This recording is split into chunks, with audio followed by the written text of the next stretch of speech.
Currently, I'm a stage 4 breast cancer patient.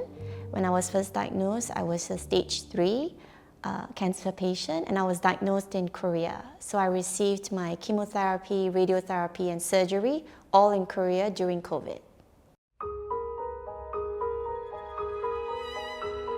Initially, I first felt numbness, tingling sensation, and also feeling like my arm was always bloated. I first felt this feeling about 4 months after my surgery, and I immediately went to my oncologist and mentioned it to him during my treatment. He very quickly, promptly referred me to the physiotherapist. After a few weeks, I saw the physiotherapist, who upon looking at my arm and hearing about the feelings of bloatedness, numbness, and tingling sensation, very quickly diagnosed me with lymphedema because I had removed all my lymph nodes during the surgery. And he then taught me how to do the massage and how to bandage my arm, and also prescribed compression garments for me. So it was caught at a very early stage. Back then I was probably a stage 0 or 1 for lymphedema. After following the massages for a while, the swelling subsided, and from then till now, it's always been under control, meaning whenever I feel like this feeling is coming back, it's bloating up, it's swelling up, I would wear the compression garments, I would do the massage more diligently, and then it would return to its original size, and I would be okay again. So I'm very sensitive to the flare-ups now, and because of that, I think my arms still look pretty much the same size.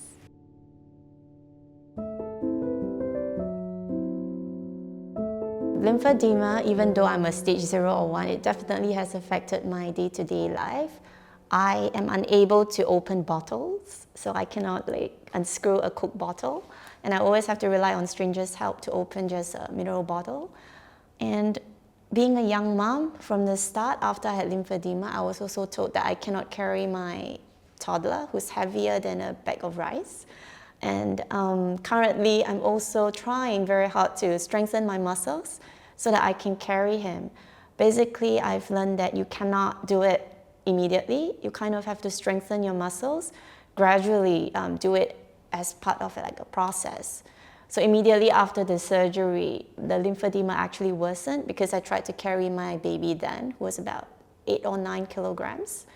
After that, I actually had to stop carrying my baby and then strengthen my muscles and gradually increase the weight until I could reach his weight and carry him. Currently, he's about 17, so I still have a long way to go. He's growing too fast.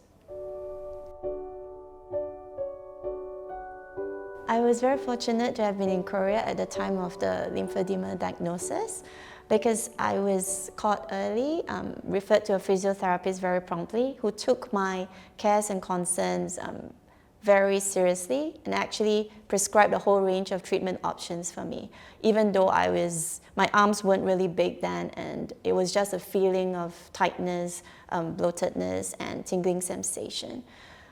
I've heard of stories in Singapore where it was difficult for my friends to get diagnosed, and unfortunately, because they were diagnosed at a later stage, their arms are much bigger, and it's quite tough, or it might be even impossible for them to fully reverse the effects of it. Also in Korea, my garments were actually sponsored, and bulk of it could also be, they were heavily subsidized, and I could also claim from insurance. So I have so many garments which came at almost no cost to me.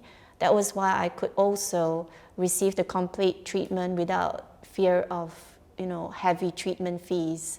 And I think that that's something that should be available in Singapore, especially when there are so many suffering from the effects of lymphedema. Hi, my name is Yu Ting. I got diagnosed with breast cancer last year. I'm 35 this year. And I did the trifecta of cancer treatment: surgery, chemotherapy, and radiotherapy.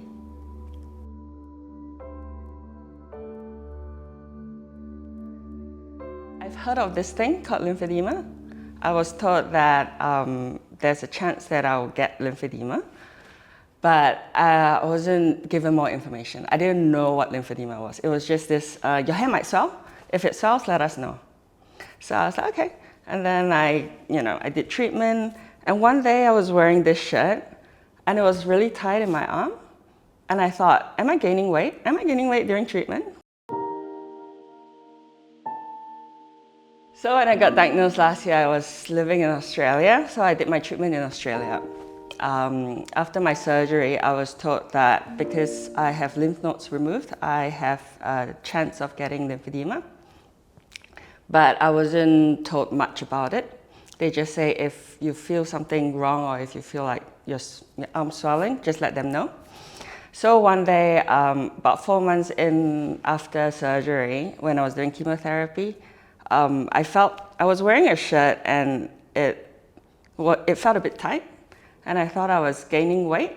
So I went to my breast care nurse in Australia, and she got me to stand on this machine called a Sozo machine to test, I suppose to test the amount of fluid in your body.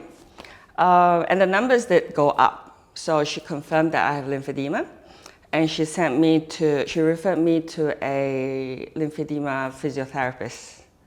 She gave me instructions to do lymphatic exercises to try to manually move the lymph fluid to the more active lymph nodes on the other side of the body. And because I'm not a lymphedema expert, I don't know anything about lymphedema. I don't even know what I'm doing with these exercises, right? I don't even know if it's working or not. So I was just doing what I was told, but I don't know what I was doing. That was my experience in Australia.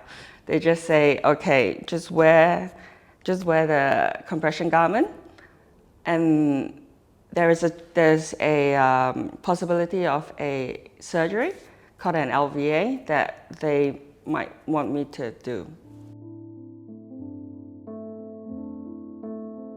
I suppose getting lymphedema is not the end of the world. However, there are things that you need to do to manage yourself. Like there's only so much that a physiotherapist can do.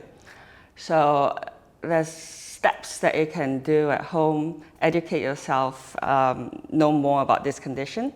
You can ice yourself on affected areas. Like just the other day, I went exercising and I got home and I felt my hand was really swelling a lot.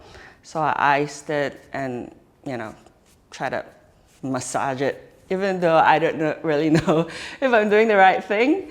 The good old saying, one day at a time. I think at the start you might think it's a cliche, but you will slowly realize that just take things one step at a time. It's not the end of the world if you get lymphedema. It's just one of the many side effects of cancer treatment, and just take it as it goes. So my name is Laiha, and I had stage 3 breast cancer about 4 years ago. I'm now in remission, and I also have lymphedema naturally.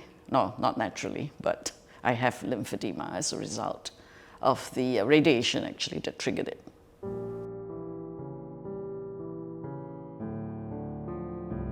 So on the 3rd day of my radiation treatment, I was told that I had some swelling. So I consulted the radiation oncologist. She was very nonchalant about it. She said, no, my focus is on the radiation completion. So she's the expert, right? So I was also quite chill about it. And we just focused on the 15 days of radiation. And then at the end of it, it was actually I, ironically, who asked about getting a compression garment. And I was referred to the lymphedema therapist. To cut a long story short, I think my arm was kind of, the condition was worsened as a result of poor treatment. So yeah, I would say initially when I heard about it, I was very dismissive. I relied on expert opinion, on hindsight, erroneously, to my detriment. I think it's your next question that I would answer about how I then feel when I did get it, yeah. Yeah, so I have a very active lifestyle in terms of traveling and trekking and, doing lots of things. So I was all ready when my treatment ended to resume. The swelling wasn't that particularly severe at the beginning. So I asked to say, hey, I hear that garments are the treatment, standard treatment. So I actually initiated and went and got one from the physiotherapist. It wasn't customized and there wasn't attention paid to it. So as a result, when I wore the standard garment, it actually exaggerated and my condition got worse. And thereafter, it was kind of a living hell because my quality of life was completely taken away, partly because the therapists themselves were quite ignorant. They told me I couldn't do yoga, I mustn't do this and that. And I was like, what are you talking about? You know, I survived cancer to have my life taken away from me. You must be kidding, right? But I think it moved me to desperation because I then realized that people don't know about lymphedema sufficiently, not even the doctors and the therapist. They knew what they knew, which was very limited. And so my journey of discovery is really, you got to take control yourself, because I relied on them and then I found that they were not reliable. I lost control and I was very upset, depressed even actually, because I couldn't resume all the stuff and I didn't have confidence they knew what they were talking about. So I was quite desperate. I was going to go to extreme measures like doing LVA and the lymph node transplant, until miraculously or divine intervention led me to Veron. And the first thing I remembered always that Veron said to me was, you can claim your life back. You don't have to surrender it. I've got patients that run marathons, etc. So she recounted her personal story, which was very moving. How she walked the El Camino crying like a little Asian girl. And I was like, my gosh, this is a very brave woman. And I'm surely I can do it too. So my path of recovery was due to the confidence that Veron gave me.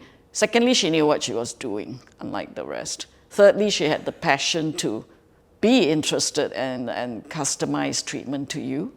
And I think that all that is very important to give me anyway personally, because I'm the type that really do like to know that I'm in the good hands of people who know what they're doing and not bullshitting me, right? So Veron knew what she was doing.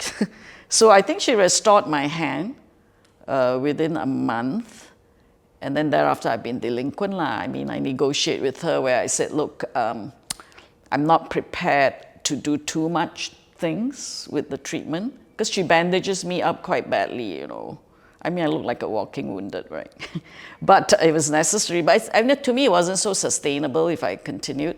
So I decided that I will do my own, what I call my 3 M's, right? Monitor, manage, and modify my activities. So every time something flares up, I send a picture to Veron and SOS her. Then she reassures me that I'm okay. So yeah, that's how I'm handling it in terms of my journey.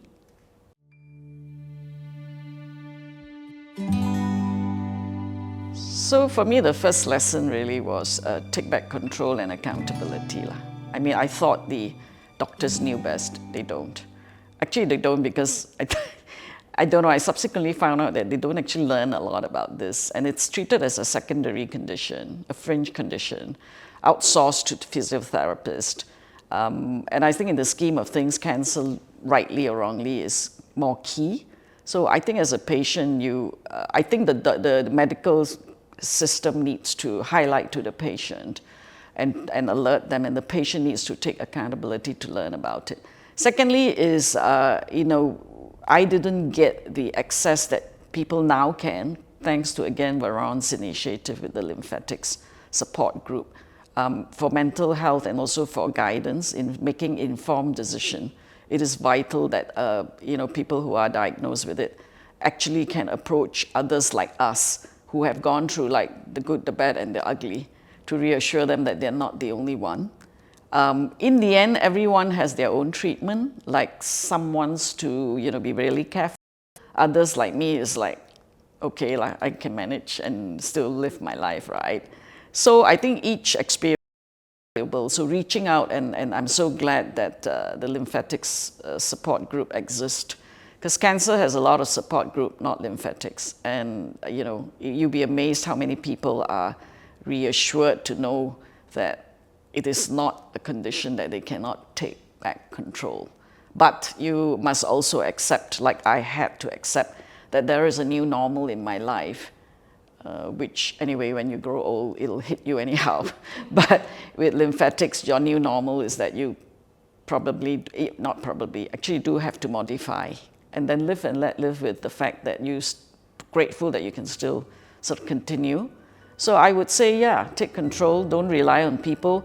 Make sure you have a very good therapist that you have confidence in and has confidence in you as well to do the necessary. Some are naughty, some are not. So I think these are the two key things I would say.